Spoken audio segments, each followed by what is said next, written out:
नमस्कार दोस्तों, आप सभी का स्वागत है। दोस्तों, हमारा टारगेट है एसएससी सीजीएल का एग्जाम और इससे रिलेटेड हम वीडियो आपको लगातार प्रोवाइड करा रहे हैं। तो ये है लेक्चर नंबर 10।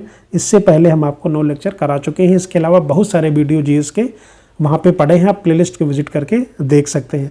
प्रत्येक सेट में 25 क्वेश्चन हैं और हम इसको पूरे सिलेबस से लेते हैं। कभी कभी एक सब्जेक्ट का भी हम वीडियो आपको प्रोवाइड कराते हैं जिससे आपकी अच्छे से तैयारी हो सके। ठीक है, तो प्लीज़ वीडियो को पूरा देखिए, चैनल को सब्सक्राइब कीजिए। तो आइए स्टार्ट करते हैं। दक्षिण पश्चिम मानसून के आगमन से भारत के किस तट पर सबसे पहले वर्षा होती है? वेरी इंपॉर्टेंट क्वेश्चन है। जो क्वेश्चन आपको नहीं आ रहा है तो प्लीज़ इसको नोट डाउन जरूर करिए। तो मालाबार तट, ठीक है। तो यहाँ पर पूछ रहा है कि दक्षिण पश्चिम मानसून के आगमन से भारत के किस तट पर सबसे पहले वर्षा होती है? तो मालाबार तट पर होती है। करेक्ट आंसर हो जाएगा यहाँ पे आपका बी। भारत में दक्षिण पश्चिम मानसून सबसे पहले जून के प्रथम सप्ताह में केरल के मालाबार तट पर आता है। ये मानसूनी पवनें 2 शाखाओं अरब सागर और बंगाल की खाड़ी में विभाजित होकर पूरे देश में वर्षा करती हैं। इसके विपरीत तमिलनाडु का कोरोमंडल तट इस मानसून के दौरान वृष्टि छाया क्षेत्र में होने के कारण वहाँ पे सूखा रहता है। तो करेक्ट आंसर हो जाएगा आपका बी। तो ये भी आपको नोट डाउन कर लेना है, बहुत ही इंपॉर्टेंट पॉइंट्स हैं। कपास की खेती के लिए निम्नलिखित में से कौन सी मिट्टी सबसे उपयुक्त मानी जाती है? तो कपास की खेती के लिए काली मिट्टी सबसे उपयुक्त मानी जाती है, जिसको ब्लैक सॉइल बोलते हैं। करेक्ट आंसर हो जाएगा यहाँ पे सी।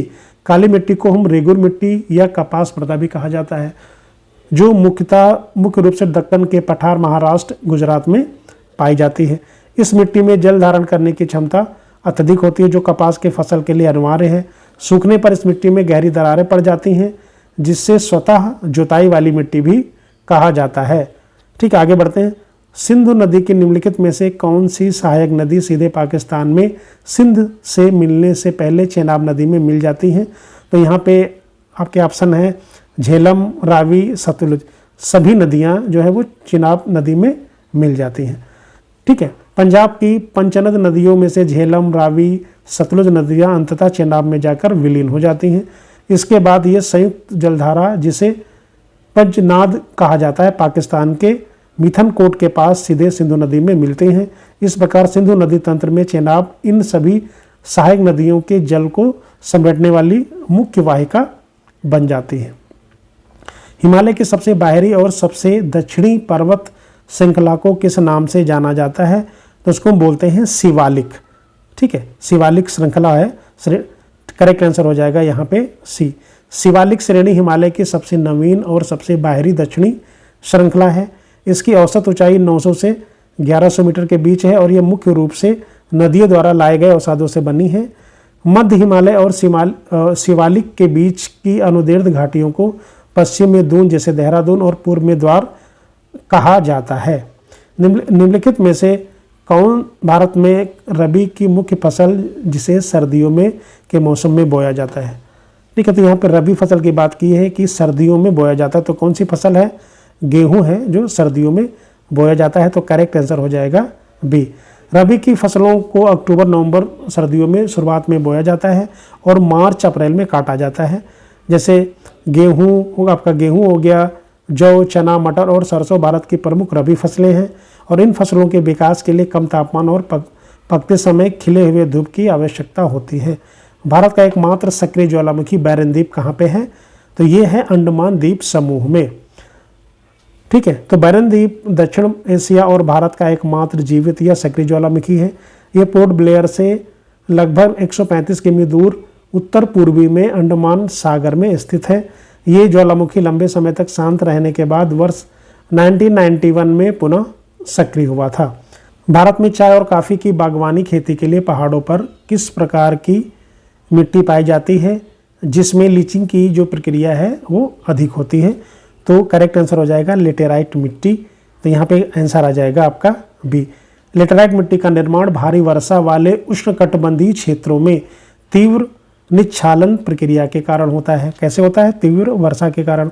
अधिक वर्षा के कारण मिट्टी के पोषक तत्व सिलिका और चूना बह जाते हैं और केवल आयरन और एल्युमिनियम के ऑक्साइड बचते हैं। ठीक है, ये मिट्टी चाय, कॉफ़ी और काजू की बागवानी फसलों के लिए अत्यधिक उपयुक्त होती है। तो इन पॉइंटों को आप नोट डाउन जरूर करते चलिए। भारतीय संविधान का कौन सा अनुच्छेद कानून के समक्ष समता यानी इक्वलिटी बिफोर लॉ का अधिकार प्रदान करता है, तो अनुच्छेद 14 प्रदान करता है, तो करेक्ट आंसर हो जाएगा ए। अनुच्छेद 14 ये घोषणा करता है कि राज्य किसी भी व्यक्ति को कानून के समक्ष समानता या कानूनों के समान संरक्षण से वंचित नहीं करेगा। कानून के समक्ष समता की अवधारणा ब्रिटिश मूल से ली गई है, जबकि कानूनों का समान संरक्षण अमेरिका से लिया गया है। ये अधिकार भारत के नागरिकों और विदेशियों यानी गैर नागरिकों दोनों पर समान रूप से लागू होते हैं, तो करेक्ट आंसर हो जाएगा यहाँ पे ए। भारतीय संविधान में वर्णित राज्य के नीति निर्देशक तत्व किस देश के संविधान से लिया गया है, तो आयरलैंड के संविधान से लिया गया है, करेक्ट आंसर हो जाएगा बी। नीति निर्देशक तत्वों का उल्लेख संविधान के भाग 4 में है और 36 से 51 अनुच्छेद में, ये भी याद रखना है। इसे आयरलैंड के संविधान से लिया गया है, जिसने इसे स्पेन के संविधान से ग्रहण किया था। ये तत्व न्यायालय द्वारा न्याय संगत नहीं है, लेकिन देश के शासन में मूलभूत महत्व रखते हैं। मौलिक कर्तव्यों को किस समिति की सिफारिश पर भारतीय संविधान में जोड़ा गया है, तो मौलिक जो कर्तव्य हैं वो रूस के संविधान से लिए गए हैं और मौलिक अधिकार अमेरिका के संविधान से लिए गए हैं। लेकिन यहाँ पे क्वेश्चन कुछ और है, मौलिक कर्तव्यों को किस समिति की सिफारिश पर संविधान में जोड़ा गया है, तो कौन सी सोनसिंग समिति की सिफारिश पर जोड़ा गया है, तो करेक्ट आंसर हो जाएगा यहाँ पे बी। ठीक है, तो यहाँ पे हम बात करते हैं कि आपातकाल के दौरान वर्ष 1976 में 42वें संविधान संशोधन द्वारा मौलिक कर्तव्यों को संविधान में शामिल किया गया था। इसके लिए संविधान में एक नया भाग 4 का और अनुच्छेद 51 का जोड़ा गया था। शुरुआत में 10 मौलिक कर्तव्य थे, लेकिन वर्ष 2002 में 86वें संविधान संशोधन द्वारा 11वां कर्तव्य शिक्षा का अधिकार जोड़ा गया है। तो इन चीज़ों को नोट डाउन करिए। लोकसभा को समय से पहले भंग करने का अधिकार निम्नलिखित में से किसके पास है, तो ये किसके पास होता है, ये होता है प्रधानमंत्री की सलाह पर राष्ट्रपति के पास होता है, तो करेक्ट आंसर हो जाएगा यहाँ पे सी। संविधान के अनुच्छेद 85 के 2 के तहत राष्ट्रपति को लोकसभा को भंग करने की शक्ति प्राप्त है। राष्ट्रपति इस शक्ति का प्रयोग केवल केंद्रीय मंत्रिपरिषद, जिसके प्रमुख प्रधानमंत्री होते हैं, की लिखित सिफारिश पर कर सकता है। राज्यसभा एक अस्थायी सदन है, इसे कभी भंग नहीं किया जा सकता, जबकि लोकसभा का सामान्य कार्यकाल 5 वर्ष का होता है। भारत में सर्वोच्च न्यायालय के न्यायाधीशों की सेवानिवृत्ति जो रिटायरमेंट है वो एज क्या होती है, वो होती है 65 वर्ष, करेक्ट आंसर हो जाएगा सी। सर्वोच्च न्यायालय के न्यायाधीश 65 वर्ष की आयु तक अपने पद पर बने रह सकते हैं। इसके विपरीत राज्यों के उच्च न्यायालय के न्यायाधीशों की जो आयु है वो होती है 62 वर्ष। न्यायाधीशों को केवल संसद के दोनों सदनों द्वारा विशेष बहुमत से पारित प्रस्ताव महाभियोग जैसी प्रक्रिया के बाद ही राष्ट्रपति के द्वारा हटाया जा सकता है। किस संविधान संशोधन अधिनियम द्वारा पंचायती राज संस्थाओं को संवैधानिक दर्जा प्रदान किया गया था, तो आंसर आ जाएगा उसका 73वां संविधान संशोधन। ठीक है, तो ये जो संविधान संशोधन है ये 92 में हुआ था। इस पंचायती राज को संवैधानिक मान्यता मिली थी। इसके तहत भाग 9 और 11वीं अनुसूची जोड़ी गई थी, इसको भी नोट डाउन करना है, जिसमें पंचायतों के लिए 29 कार्यक्षेत्र तय किए गए थे। ये अधिनियम पूरे देश में त्रिस्तरीय पंचायती राज व्यवस्था ग्राम, ब्लॉक और जिला स्तर को अनिवार्य बनाता है। भारतीय संविधान के किस अनुच्छेद को डॉक्टर BR अम्बेडकर ने संविधान का हृदय और आत्मा कहा था, तो अनुच्छेद 32 यानी संवैधानिक उपचारों के अधिकार को BR अम्बेडकर जी ने उसका हृदय और आत्मा कहा था। संसद के 2 सत्रों के बीच अधिकतम कितने समय का अंतराल होता है, तो अधिकतम 6 महीने का अंतराल होता है। संविधान के अनुसार संसद के एक सत्र की अंतिम बैठक और अगले सत्र की प्रथम बैठक के बीच 6 महीने से अधिक का अंतर नहीं होना चाहिए। इस नियम के तहत संसद को वर्ष में कम से कम 2 बार मिलना अनिवार्य है। हालांकि भारत में आमतौर पर वर्ष के 3 सत्र आयोजित होते हैं, बजट सत्र, मानसून सत्र और शीतकालीन सत्र। पंचायती राज व्यवस्था में महिलाओं के लिए कितने प्रतिशत सीटें आरक्षित की गई हैं, तो 33% या 1/3, करेक्ट आंसर हो जाएगा बी। ठीक है, 73वें संविधान संशोधन के तहत अनुच्छेद 243D के अनुसार पंचायतों में सभी स्तरों पर महिलाओं के लिए कम से कम 33% आरक्षित सीटें हैं और ये आरक्षण प्रत्येक चुनाव बाद भरी जाने वाली सीटों और अध्यक्षों के पदों दोनों पर लागू होता है। वर्तमान में बिहार, मध्य प्रदेश और राजस्थान जैसी कई राज्यों में इन सीमाओं को बढ़ाकर 50% कर दिया गया है। भारत में राष्ट्रीय आय की गणना का कार्य किस संस्था द्वारा किया जाता है? तो केंद्रीय सांख्यिकी संगठन के द्वारा किया जाता है। तो करेक्ट आंसर हो जाएगा यहाँ पे बी। भारत में राष्ट्रीय आय, जीडीपी, जीएनपी के आंकड़ों को संकलित और जारी करने की जिम्मेदारी एनएसओ की है। भारत में पहली बार राष्ट्रीय आय का आकलन अनौपचारिक प्रयास 1867-68 में किसने किया था? दादा भाई नौरोजी ने किया था। तो यहाँ पे करेक्ट आंसर हो जाएगा बी। और आपको डिटेल भी याद रखना है। भारत की किस पंचवर्षीय योजना के दौरान हरित क्रांति की शुरुआत की गई थी? वेरी इंपॉर्टेंट क्वेश्चन है। तो तृतीय पंचवर्षीय योजना के दौरान हरित क्रांति की शुरुआत की गई थी। तो करेक्ट आंसर हो जाएगा सी।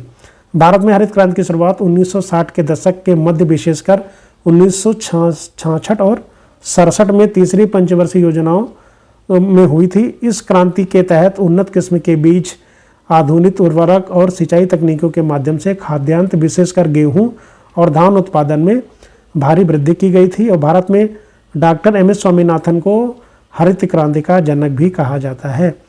जब बाजार में वस्तुओं और सेवाओं की कीमतें लगातार बढ़ती हैं और मुद्रा का मूल्य घटता है तो इस स्थिति को क्या बोलते हैं? इसको बोलते हैं मुद्रास्फीति, जिसको बोलते हैं इन्फ्लेशन। तो करेक्ट आंसर हो जाएगा बी।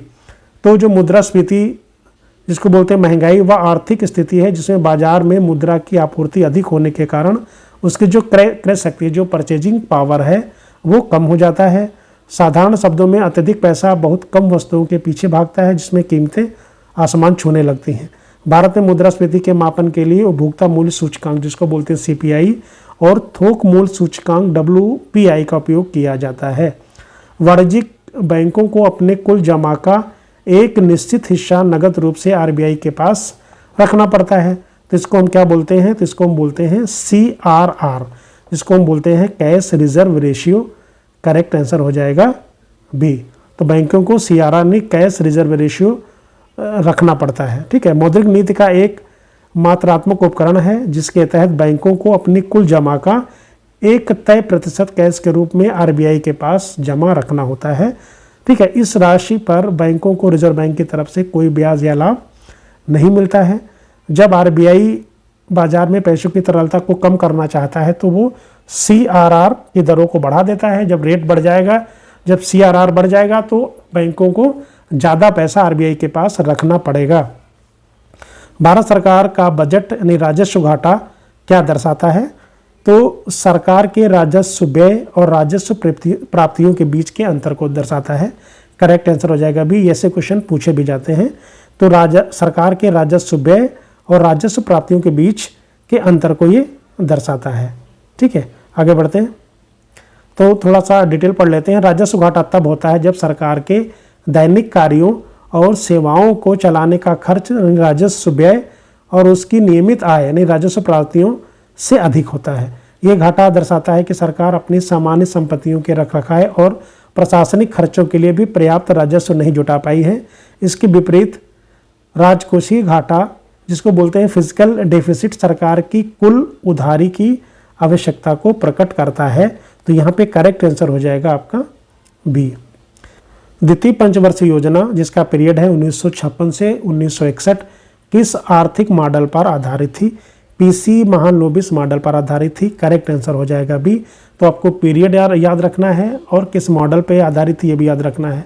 तो जो दूसरी पंचवर्षीय योजना थी तो पीसी महालनोबिस के आर्थिक विचारों पर आधारित थी। इसका मुख्य लक्ष्य तेजी से औद्योगिकरण करना और बुनियादी व भारी उद्योग जैसे भिलाई, राउरकेला और दुर्गापुर स्टील प्लांट की स्थापना करना। तो द्वितीय पंचवर्षीय योजना में ये भिलाई, राउरकेला और जो दुर्गापुर स्टील प्लांट है इनकी स्थापना हुई थी। ये भी याद रखना है आपको। पहली पंचवर्षीय योजना 1951 से 1956 तक हुई थी का पीरियड है। इसके विपरीत हेराल्ड डोवर मॉडल पर आधारित थी जिसकी कृषि को सर्वोच्च प्राथमिकता दी गई थी। तो जो पहली पंचवर्षीय योजना थी उसका पीरियड था 1951 से 56। तो ये जो थी हेराल्ड डोवर मॉडल पर आधारित थी और इसकी प्राथमिकता क्या थी? कृषि को सर्वोच्च प्राथमिकता दिया गया था। बंद अर्थव्यवस्था से क्या तात्पर्य है? तो बंद अर्थव्यवस्था का अर्थ होता है कि जहां विदेशी व्यापार, आयात और निर्यात पूरी तरह से बंद हो। तो यहाँ पे करेक्ट आंसर जो है वो हो जाएगा आपका सी। बंद अर्थव्यवस्था उस देश की अर्थव्यवस्था प्रणाली को कहते हैं जिसका दुनिया के अन्य देशों के साथ कोई आर्थिक या व्यापारिक संबंध नहीं होता है। ऐसी अर्थव्यवस्था पूरी तरह आत्मनिर्भर होने का प्रयास करती हैं और न तो बाहर से सामान मंगाती है और ना ही बाहर बेचती हैं। आज के आधुनिक युग में वैश्विक स्तर पर कोई भी देश पूरी तरह से बंद अर्थव्यवस्था का उदाहरण नहीं है। भारत में वित्तीय वर्ष की अवधि कब से कब तक होती है? तो जो फाइनेंशियल ईयर होता है वो 1 अप्रैल से 31 मार्च तक माना जाता है। आगे बढ़ते हैं। छिपी हुई बेरोजगारी मुख्य रूप से भारत के किस क्षेत्र में देखने को मिलती है? तो कहाँ पे मिलती है? ये कृषि क्षेत्र में मिलती है देखने को छिपी हुई बेरोजगारी। करेक्ट आंसर हो जाएगा बी।